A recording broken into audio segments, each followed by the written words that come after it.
kapankah doa-doanya akan Allah kabulkan. Ia merasa sudah lama berdoa kepada Allah atas suatu hajatnya, ternyata ia merasa bahwa doanya itu belum dikabulkan oleh Allah Subhanahu wa taala. Maka pertanyaan itu pastilah ada di dalam hati semua orang yang berharap-harap akan doanya dikabulkan Allah. Maka kita akan membahasnya sebagaimana dituliskan di dalam kitab ini. Bismillahirrahmanirrahim. Qala al-musannif rahimahullahu ta'ala, nafa'ana Allahu bihi wa bi'ulumihi fid dharain amin. Qala alaihi salatu wassalam, baginda Nabi sallallahu alaihi wa alihi wasallam pernah bersabda, dituliskan dalam kitab An-Nasaihud Diniyah karya Imam Haddad, halaman 242, dikatakan man lam yas'alillaha ta'ala yaghdab alaihi. Man lam yas'al, barang siapa yang tiada meminta. Man lam yas'alillah, siapa yang tiada ia meminta kepada Allah Subhanahu wa taala, maka Allah Subhanahu wa taala murka atas orang tersebut. Disebabkan apa Allah Subhanahu wa taala murka terhadap orang tersebut? Karena sesungguhnya orang yang tiada meminta kepada Allah, seolah-olah orang ini tidak memiliki hajat kepada Allah, padahal seluruh hajatnya itu dunia dan akhiratnya ada pada Allah Subhanahu wa ta'ala. Maka meminta kepada Allah itu salah satu daripada bentuk kita terhindar daripada murkanya Allah Subhanahu wa ta'ala. Nah, ini penting untuk kita pikir-pikirkan dulu sebelum kita memikirkan doa itu terijabah atau tidak. Sebelum kita memikirkan kapan doa kita itu Allah ijabah, penting kita pikirkan yang pertama bahwa kita ini sebagai seorang hamba itu meminta kepada Allah. Siarnya hamba meminta pada Allah Subhanahu wa ta'ala.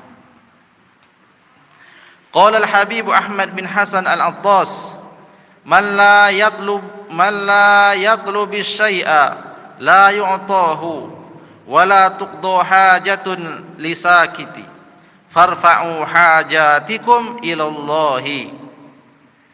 Barang siapa yang tiada mencari akan sesuatu, maknanya tiada meminta akan sesuatu kepada zat yang memiliki sesuatu itu, la yu'tahu, maka tiada akan diberikan sesuatu itu kepadanya, wala tuqda hajatun, dan tiada akan dilaksanakan akan hajat orang tersebut. Farfa'u, oleh sebab itu angkatkanlah hajatikum, hajat-hajatmu itu ilallahi ta'ala, kepada Allah. Jadi siapa yang punya hajat, hajatnya tentu pada Allah, dan orang yang memiliki hajat harus menyampaikan hajatnya kepada zat yang ia butuh untuk memenuhi hajatnya itu. Maka apapun hajat kita, baik itu hajat dunia ataupun hajat akhirat, mintalah semuanya, hadapkan semuanya kepada Allah Subhanahu wa ta'ala. Karena itu menjadi sebab daripada Allah memberikan hajat seseorang ini. Innallaha yastajibud du'a, sesungguhnya Allah Subhanahu wa taala yastajibud du'a, itu memperkenankan doa. Sesungguhnya Allah itu terus menerus dan tidak pernah berhenti memperkenankan doa daripada orang yang berdoa. Wa kaifa wa qad da'a aduwullahi iblisur rajimu faqabilullahu du'aahu. Bagaimana tidak kita mengatakan bahwasanya memang benar Allah itu menjawab semua doa, sedangkan doa daripada musuhnya saja Allah perkenankan. Siapa musuhnya Allah? Syaitanir rajim, itu musuhnya Allah. Iblis yang dilaknat itu musuhnya Allah. Tetapi karena ia berdoa, doanya pun Allah perkenankan. Jadi musuh Allah saja yang paling besar, yakni iblis, laknatullah, yang menjadi komandan dari segala bentuk keburukan, itu iblis namanya. Iblis pun manakala ia berdoa, Allah kasih apa yang dia minta. Kama zakarahullahu fi kitabihi, sebagaimana Allah Subhanahu wa taala sebutkan di dalam kitabnya, yakni dalam Al-Qur'an. Allah berfirman di dalam Al-Qur'an surat Al-A'raf ayat 14 sampai 15 itu. A'udzu billahi minasy syaithanir rajim. Qala anzirni ila yaumi yub'atsun. Qala innaka minal munzirin. Ini doanya iblis. Iblis melakukan perkara yang membuat Allah murka. Allah Subhanahu wa taala perintahkan iblis untuk sujud kepada Nabi Adam. Sujud bukan menyembah, tetapi sujud lit ta'zim, sujud untuk memuliakan, dan sujud untuk mengikuti dan taat atas perintah Allah. Sujud maknanya hormat pada Nabi Adam alaihissalam. Semua sujud kepada Nabi Adam alaihissalam kecuali satu makhluk yang Allah ciptakan, dialah iblis namanya. Pada saat itu iblis menolak, benar-benar menolak dan menunjukkan kesombongannya di hadapan Allah dengan perkataannya, ana khairum minhu khalaqtani min nari wa khalaqtahu min tin. Ketika Allah perintahkan untuk bersujud, maka iblis berkata, tiada akan sujud aku kepada Adam ya Allah, sesungguhnya aku engkau ciptakan dari api, sedangkan Adam engkau ciptakan dari tanah. Ada kesombongan yang luar biasa di dalam diri daripada makhluk satu ini, yakni iblis laknatullah. Oleh sebab itu Allah Subhanahu wa taala usir daripada iblis itu dari dalam surga. Jadi penduduk surga yang ada rasa sombong di dalam jiwanya, itu Allah keluarkan dari dalam surga. Apalagi orang yang belum masuk ke dalamnya tapi ada rasa sombong di hatinya, tentu dia tidak akan bisa masuk ke dalam surga itu. Nah, iblis yang sudah dilaknat Allah, sudah diusir Allah dari surga, suatu ketika iblis meminta, qala anzirni ila yaumi yub'atsun. Anzirni maknanya adalah tangguhkanlah ajalku. Ya Allah, tangguhkanlah ajalku sampai hari kebangkitan, sampai hari kiamat.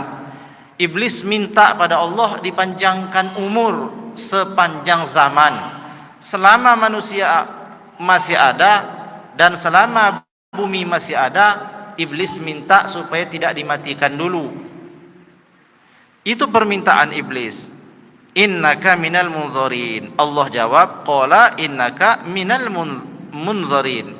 Allah Subhanahu wa taala berfirman menjawabnya dalam bentuk mengabulkan atau mengabulkan harapan dari iblis, innaka minal munzirin. Sesungguhnya engkau iblis termasuk daripada yang ditangguhkan, maknanya yang dipanjangkan umur sampai hari kiamat.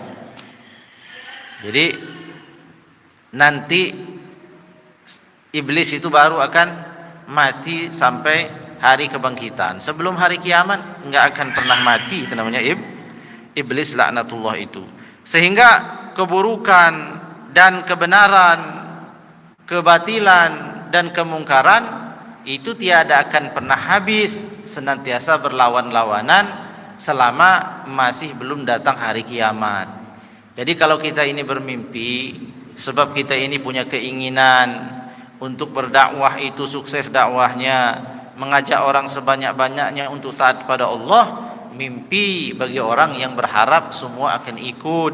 Sebab selama masih ada bumi ini, yakni belum datang hari kiamat, iblis tidak akan pernah mati. Selama iblis tidak mati, maka kebenaran dan kemungkaran pasti akan berlawan-lawanan.